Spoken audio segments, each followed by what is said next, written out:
G'day guys and gal. Me and GW have a complicated relationship. I like their stuff, but not always their style, whilst they usually just ignore me unless I peddle Warhammer hentai too much, which has happened at least once. Overall, however, I'm genuinely been pretty positive towards their policies and decisions. You can tell I'm genuine and not just a kiss-ass shill, as I have never and likely will never have any form of connection or partnership with GW. I think they'd rather just prefer I didn't exist. That, or they're just fuming that I took all the Warhammer hentai market share before they could capitalize on it. Either way, I'm a true blue Aussie, and I'm giving you the dead-on truth here. GW, despite a lot of improvements in the last 5 years or so, are still making very questionable and downright stupid decisions, which not only hurt their customer, but also their wallets. It's like they're riding this huge recent wave of success, and instead of using this momentum to propel themselves even further forward, they're just sitting back and getting too comfortable. Too cocky even. From acquiring and modifying Astartes, to having bare minimum community interaction, to releasing codexes super late, to neglecting huge parts of the fanbase just because people didn't want to buy some insulting books, today we'll be going over some of the big current issues with GW in the hopes that we can draw attention to them and maybe even get our voices heard. Before we get started, I did want to do a fat shout out to one of the last hectic fan projects not yet either taken off the internet by GW or just straight up eaten by them. Chaos Rising is the first live action video for Warhammer Fantasy I've seen that actually looks like it'll be good. It's by a group of full-on stuntmen with great senses of humour. Just look at this email they sent me asking for help. This is how you get my attention. They're basically shooting a high-octane battle in a medieval village between Norscan raiders and Bretonnians. As the Warhammer community is such a bloody good community, they have already hit their Kickstarter goal. However, they do have some stretch goals, so I thought why not mention them here, and for you guys in the audience that love Warhammer Fantasy, or just want to support some stuntmen cosplaying as Warhammer characters murdering each other, then there you go. And yes, they have a trebuchet. And no, they did not pay me to say all this. Link to their Kickstarter and their channel is below, and I actually do recommend checking out their channel. Their test and demo footage is awesome. Let's get into it. The hottest issue with GW currently on everyone's minds was their sweeping takeover of seemingly all the good Warhammer animation channels on YouTube, bar Sodaz's, which I'm eternally grateful for.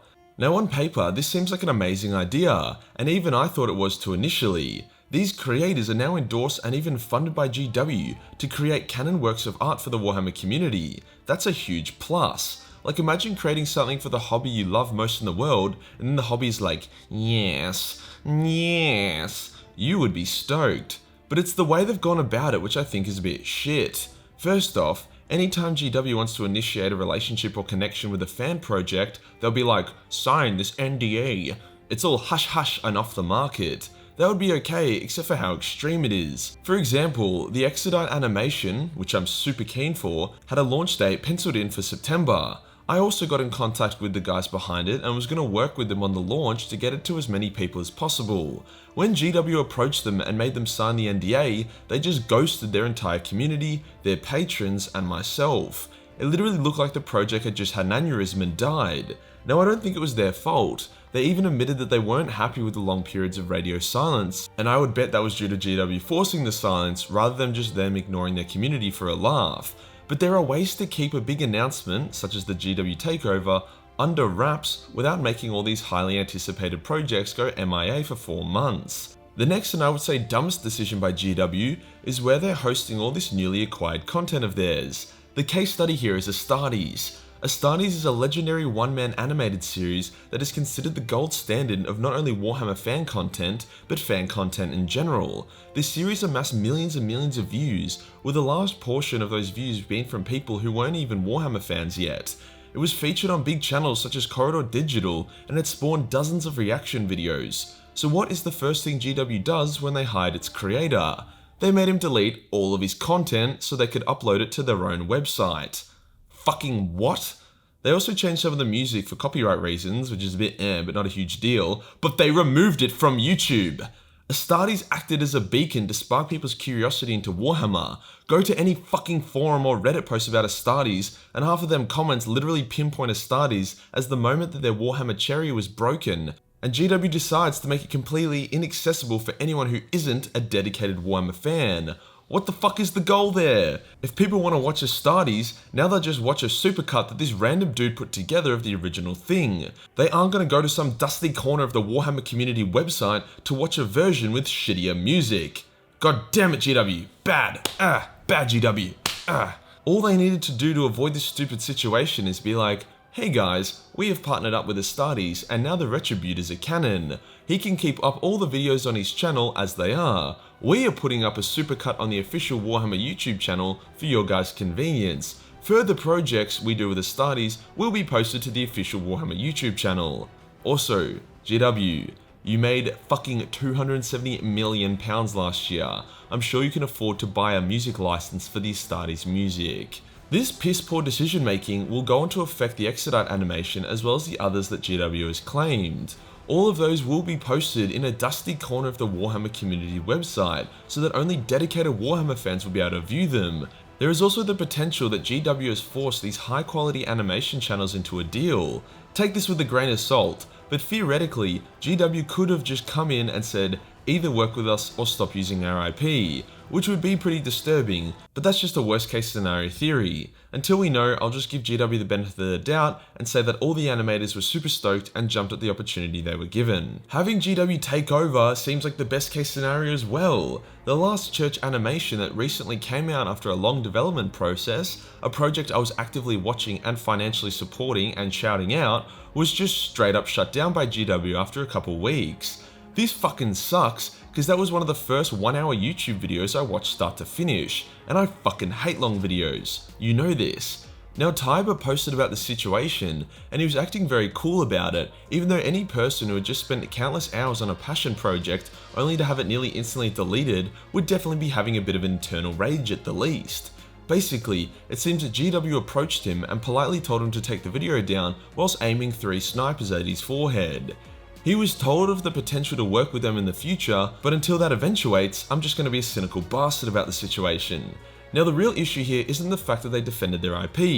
The issue is that they would have known about the project. It was publicly announced and had a solid Kickstarter, so they seemingly waited for Tiber and his team to bust their balls with funds from themselves and their fans for over a year before then stepping in and being like, alright, you've had your fun, now fuck off. What they should have done is once they caught wind of the project, reach out to the team and look at their script, then either do slight modifications so it respects their IP more, or tell them that the project can't go ahead for whatever dumb reason. Tiber didn't even make the project for profit. I'm pretty sure the dude didn't even enable ads on the video, so it just seems like a really unnecessary step from GW. Overall, I'm not a fan of how GW is going about absorbing fan projects. If they stopped being so possessive and IP obsessed, they could have handled these acquisitions way better. The way they've done it, GW is losing because they're alienating potential new fans. The animators are losing because their work is being seen by less people and now they have GW breathing down their neck, and the community loses because most of us don't know what the fuck Warhammer community is, hence even a number of dedicated Warhammer fans are going to miss the launch of Exodite and future Astartes projects. Speaking of Warhammer community, one thing seriously impresses me. The Warhammer community is so dedicated and so passionate despite the fact that GW barely interacts with it or supports it. Time for another case study. Creative Assembly vs Games Workshop.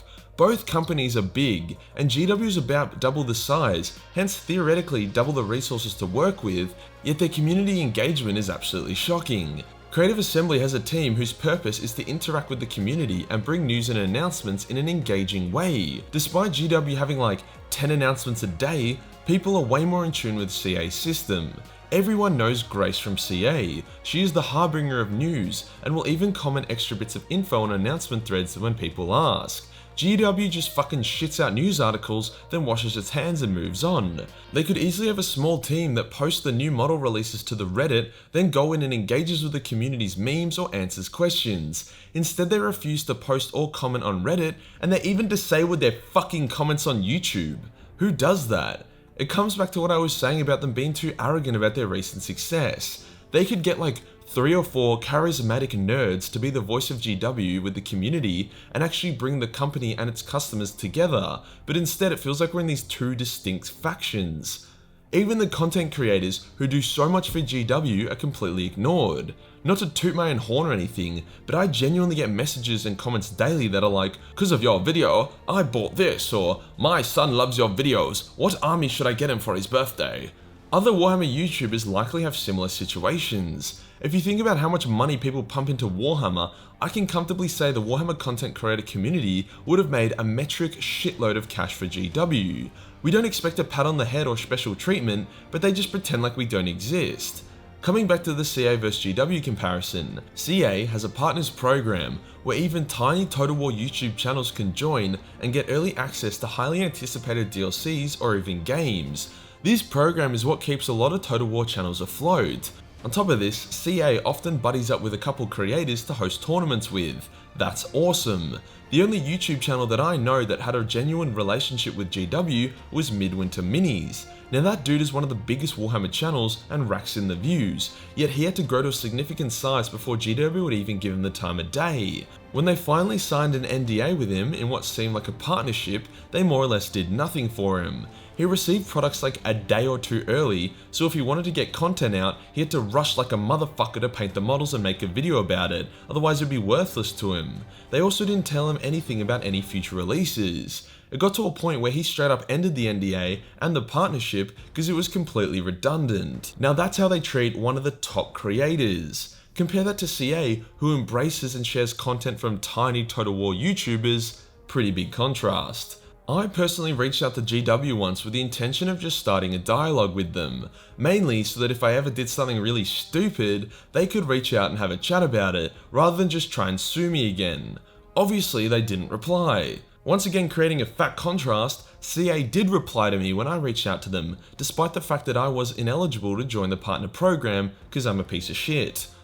The final thing bugging me about GW right now is just how hard they're shitting on the Eldar. I fucking love the Eldar, man, yet for some reason GW is just insistent on doing their best to phase them out of the setting. But Major Kill, maybe if the Eldar sold better, they would get more love. Maybe if GW made it so that the Eldar models and books were buyable, then people would actually buy them.